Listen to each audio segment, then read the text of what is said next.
East of the Indian Ocean and west of the Pacific Ocean lies the Southeast Asian country of Indonesia. Spanning nearly 1.9 million square kilometers and made up of around 18,000 islands, Indonesia is the world's fourth most populous country with over 270 million people and the largest Muslim-majority nation globally. It is also the world's third largest democracy.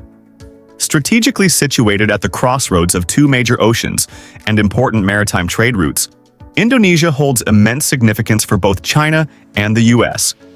This importance is reflected in the economic footprints of both powers.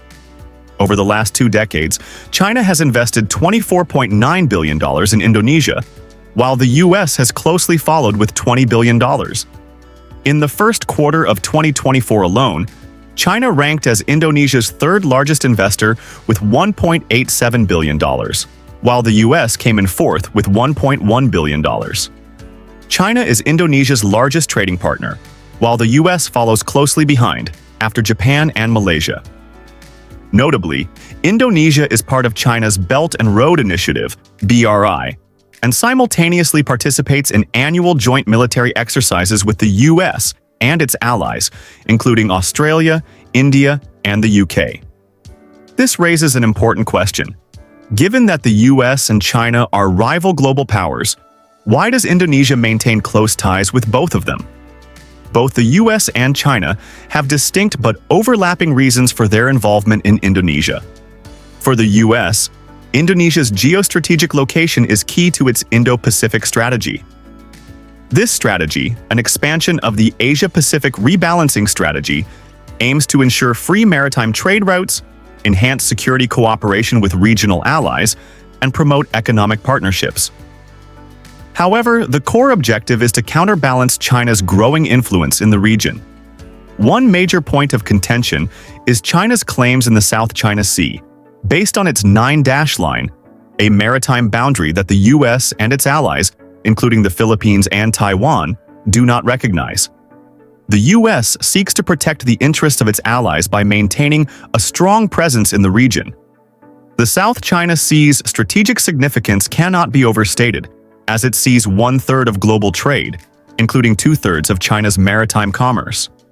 The Strait of Malacca, one of the world's most important shipping routes, is also largely within Indonesian waters.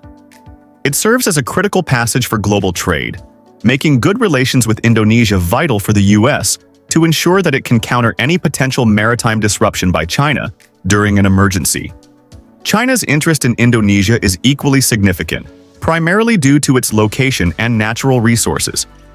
As part of the Belt and Road Initiative, China has already invested billions in Indonesia, with more projects in the pipeline. In 2023, China completed the Jakarta-Bandung high-speed railway, a $7.3 billion flagship project, highlighting its commitment to infrastructure development in the country. This is just one of many projects, including roads, power plants, industrial parks, and ports, that China is either constructing or has already completed.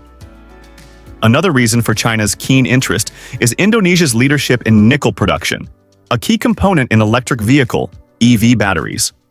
Indonesia is also the world's second-largest producer of cobalt, another critical mineral for EVs. With China being the global leader in EV and battery production, maintaining strong ties with Indonesia is crucial to securing the raw materials needed for future technologies. Additionally, Indonesia possesses offshore oil and gas reserves, which China, as an energy-hungry nation, could benefit from in the future. Although Indonesia's oil and gas production isn't currently at its peak, the potential remains significant, and China's involvement could grow as the nation explores and develops these reserves further. With a GDP of $1.37 trillion, Indonesia ranks as the world's 16th largest economy. Its massive population of over 270 million also makes it an attractive market for American and Chinese products. Indonesia leads the ASEAN Association of Southeast Asian Nations Group, a regional organization of 10 member countries, including Malaysia, Singapore, and Thailand. ASEAN is China's largest trading partner, further boosting Indonesia's significance within the region. At the same time, Indonesia is also a key partner in the US-ASEAN framework. Under this partnership, American companies have invested heavily in Indonesia's oil and gas sector.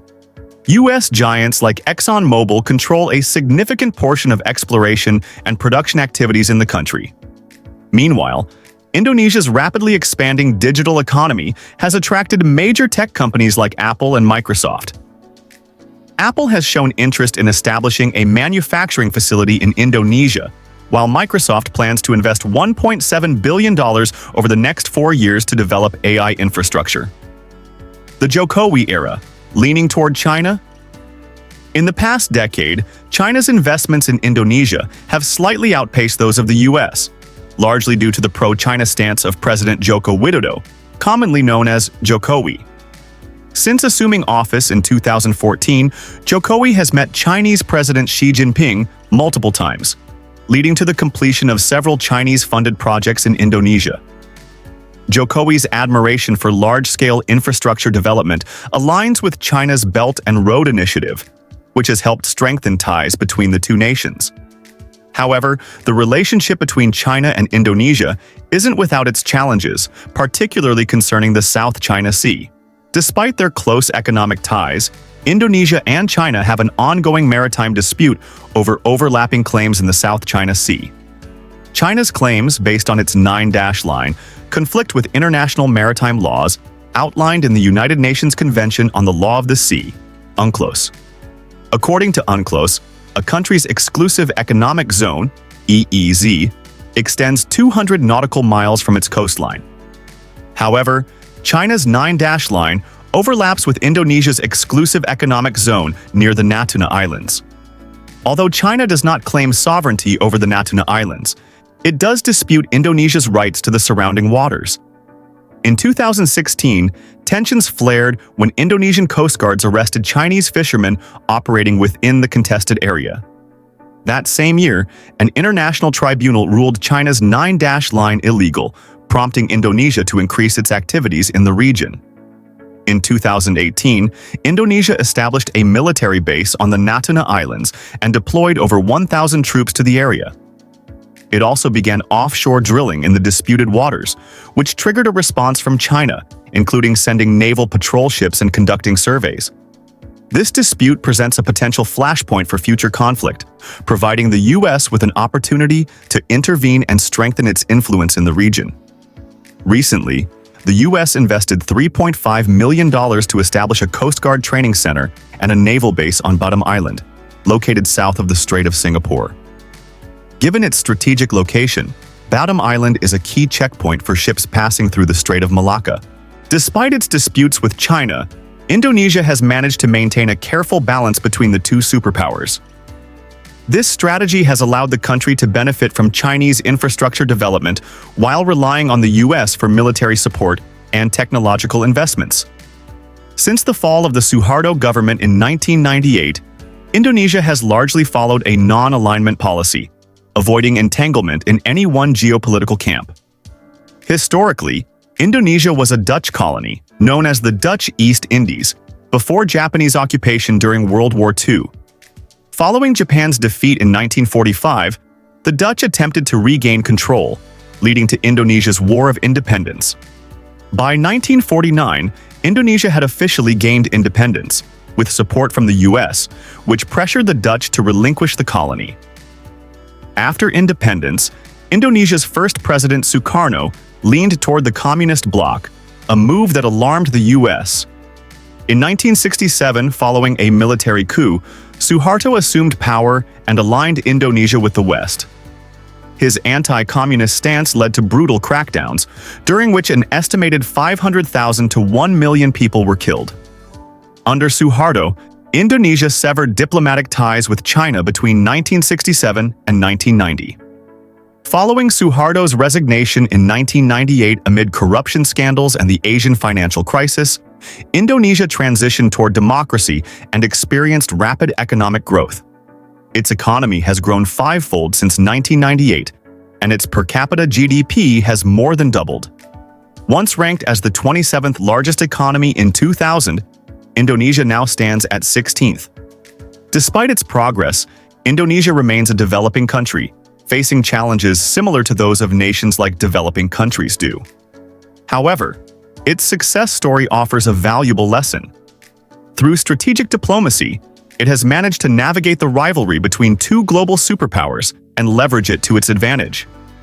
What do you think about Indonesia's balancing act between the US and China? Let us know your thoughts in the comments. And if you enjoyed this video, give it a like, subscribe to our channel, and hit the bell icon to stay updated. Thanks for watching.